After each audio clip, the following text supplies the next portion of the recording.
দুর্দান্ত স্বাদের নিরামিষ সয়াবিনের কোরমা বানানোর জন্য প্রথমে 3 কাপ সয়াবিন নুন জলে ভালো করে সিদ্ধ করে জল ঝরিয়ে নিতে হবে।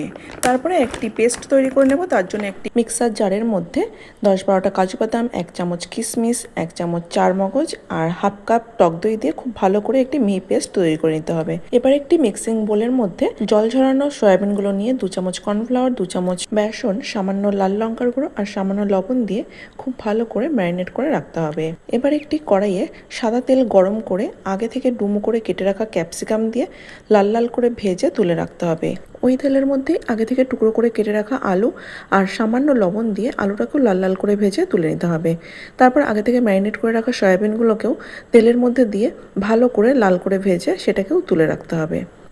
তারপর কড়াইয়ে কিছুটা সাদা তেল দিয়ে তার মধ্যে একে একে লবণ, 2 চামচ আদা কাঁচা লঙ্কা বাটা, 1 চামচ জিরা গুঁড়ো, 1 চামচ ধনে গুঁড়ো, 1 চামচ লাল লঙ্কার গুঁড়ো আর গোটা গরম মশলা দিয়ে ভালো করে নাড়তে হবে।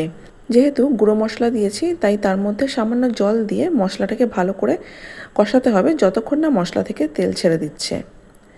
তারপর মশলাটা ভালো করে কষানো হয়ে গেলে আগে থেকে তৈরি করে রাখা কাজু কিশমিশ, চারমগজ আর টক দইয়ের পেস্টটা দিয়ে তারপরে মিক্সার জারটা ধুয়ে সামান্য একটু জল দিয়ে সেটাকে ভালো করে কষাতে হবে।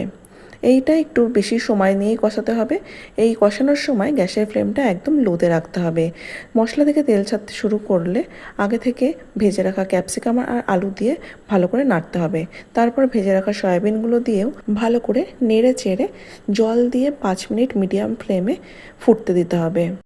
5 মিনিট পর যখন গ্রেভিটা ফুটে অনেকটা ঘন হয়ে আসবে তখন গ্যাসের ফ্লেমটা একদম লোতে করে দিয়ে তার মধ্যে দিয়ে দিতে হবে পরিমাণ মতো চিনি, 1 চামচ গরম মশলা আর কিছুটা কাসুরি মেথি। তারপরেও গ্রেভিটাকে আরও 2 থেকে 3 মিনিট ভালো করে ফুটিয়ে নিতে হবে। 3 মিনিট পর ওপর থেকে ঘি ছড়িয়ে ঢাকা দিয়ে রেখে দিতে হবে যতক্ষণ না পরিবেশন করা হচ্ছে। বন্ধুরা, নিরামিষের দিনে এই রেসিপিটা একবার বাড়িতে বানিয়ে দেখবেন। বাড়ির সকলে মাছ মাংসের কথা মুখেই আনবে না। আর রেসিপিটি ভালো লাগলে লাইক, শেয়ার, কমেন্ট করতে কিন্তু একদম ভুলবেন না।